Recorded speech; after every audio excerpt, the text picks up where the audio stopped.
सन्माननीय शिवसेना पक्षप्रमुख उद्धव ठाकरे, महाराष्ट्र नवनिर्माण सेनेचे अध्यक्ष राजसाहेब ठाकरे, व्यासपीठावरील सर्व शिवसेना, महाराष्ट्र नवनिर्माण सेना, राष्ट्रवादी काँग्रेसचे नेते आणि या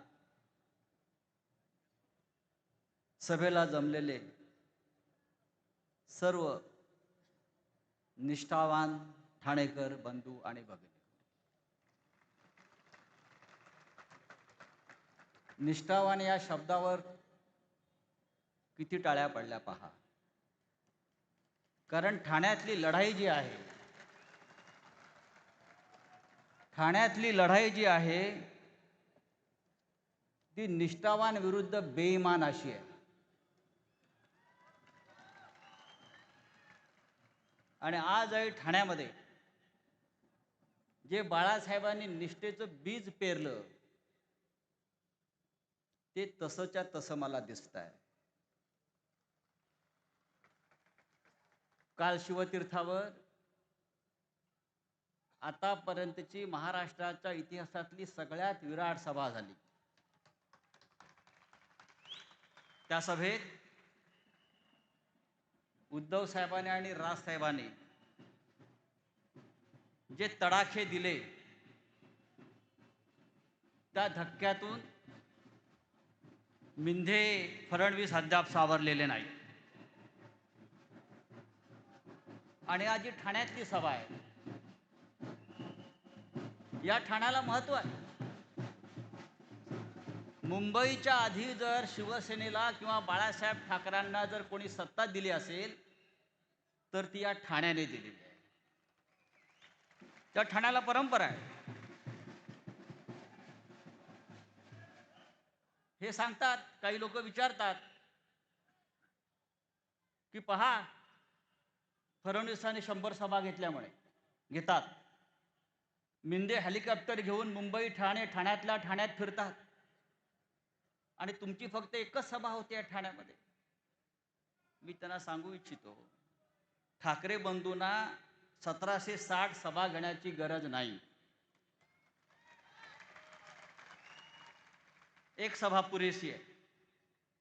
जसं तुम्ही म्हणता ना, एक मोदी सब पर भारी. क्या सब पर भारी?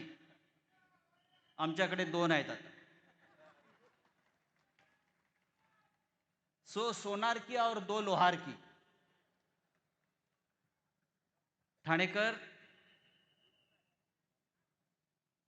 तुमच्यावरती फार मोठी जबाबदारी येऊन पडलेली आहे. महाराष्ट्राला आपल्याला दाखवायचं आहे, लोकसभेला काय झालं, विधानसभेला काय झालं, कसे घोटाळे केले आणि विजय प्राप्त केला ते सोडून द्या. पण ठाण्याच्या महानगरपालिकेवर ठाकरे बंधूंचा, शिवसेना मनसेचा भगवा फडकवण्याची जबाबदारी ही ठाणेकरांवर आहे. या महाराष्ट्राची मराठी भाषा, मराठी संस्कृती याचं केंद्र ठाणे आहे. पण मला आश्चर्य वाटतं, राज्याचे मुख्यमंत्री देवेंद्र फडणवीस यांना कोणीतरी सांगायला पाहिजे की या राज्याची भाषा मराठी आहे. काय 2 दिवसापूर्वी ते वसई विरारला होते महानगरपालिकेच्या प्रचाराला. आम्ही असं मानतो की वसई विरार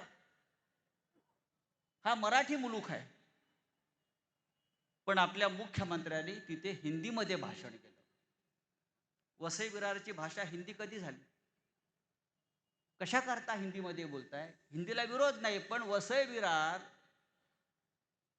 जो मराठी मुलूक आहे, चिमाजी आप्पापासून पेशव्यांच्या,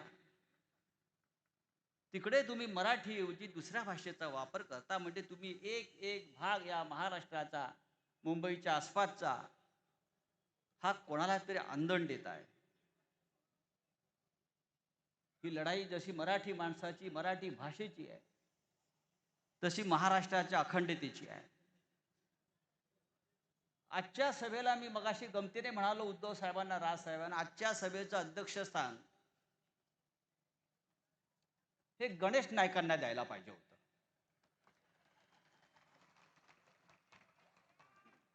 गणेश नाईकांना आज आमंत्रित करायला पाहिजे होतं आजच्या सभेला. कारण गेल्या काही दिवसापासून गणेश नाईक जे भाजपचे मंत्री आहेत ते ज्या प्रकारचे फटाके फोडतायत इकडल्या बेईमानांच्या खुर्ची खाली, त्याचा आपण सगळ्यांनी गांभीर्याने विचार करण्याची गरज आहे. गणेश नाईक म्हणतात, भाजपचे मंत्री, मला माझ्या सृष्टीने परवानगी दिली तर नवी मुंबईत मी एकनाथ शिंदेचा टांगा पलटी करीन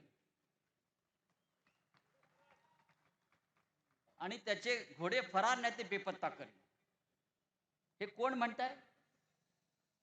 तर फडणवीसांच्या कॅबिनेटमध्ये भाजपचे एक वरिष्ठ मंत्री म्हणतात. माझं गणेश नाईकांना आव्हान आहे, आपण सुरुवात केलेलीच आहे भ्रष्टाचाराविरुद्ध लढण्याची. भ्रष्टाचारांचा आणि बेईमानांचा टांगा पलटी करायला कोणत्याही हायकमांडची गरज लागत नाही. हा विषय महाराष्ट्राच्या हिताचा आहे. तुम्ही नवी मुंबईत टांगा पलटी करा, मुंबई ठाण्यामध्ये उद्धव साहेब आणि राज साहेब त्याचा टांगा पलटी करतील.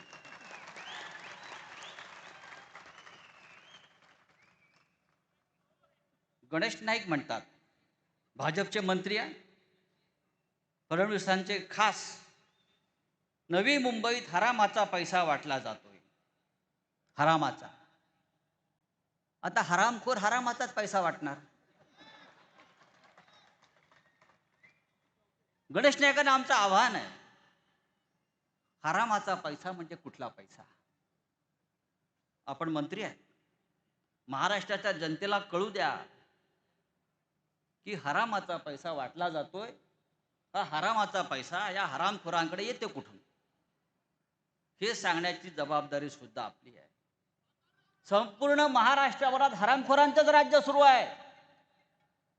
हरिश्चंद्राचं राज्य होतं ते उलथवून टाकलं, हरामाचं राज्य सुरू आहे. मित्रांनो, या राज्याचा एक मंत्री ठाण्याच्या पालकमंत्र्याच्या मिंधेचा रोज वस्त्रहरण करतो आहे आणि या राज्याचे मुख्यमंत्री मजा बघतायत. पण ठाणेकरांना, मुंबईकरांना मजा बघता येणार नाही. त्यांना आपलं कर्तव्य बजावावं लागेल. थापा मारतात, किती थापा मारायच्या? जर थापेबाजीमध्ये एखादा नोबेल पुरस्कार असेल तर तो देवेंद्र फडणवीस आणि एकनाथ शिंदेना विभागून दिला पाहिजे. आणि नुसता विभागून देता कामा नये, तर त्यांच्या थापेबाजीचा संपूर्ण अहवाल चव्हाट्यावर आणला पाहिजे. दुसरे आमचे मंत्री अजित पवार, हे मी आज शांतपणे भाषण करतो आहे. मला शांतपणे थोडक्यात काही गोष्टी सांगायच्या आहेत. अजित पवार या राज्याचे उपमुख्यमंत्री, त्यांनी काय सांगितलं? भारतीय जनता पक्ष हा राक्षस आहे. हे आम्ही म्हणत नाही, आम्ही म्हटलो ते त्यांचे प्रवक्ते आमच्यावर तुटून पडतात. पण अजित पवार, तुमच्या मंत्रिमंडळातला एक उपमुख्यमंत्री, सांगतो आहे की भारतीय जनता पक्ष हा राक्षस आहे आणि भाजपची राक्षसी भूक मला पाहवत नाही. भाजपला सत्तेची मस्ती आणि माज आणि नशा आली आहे.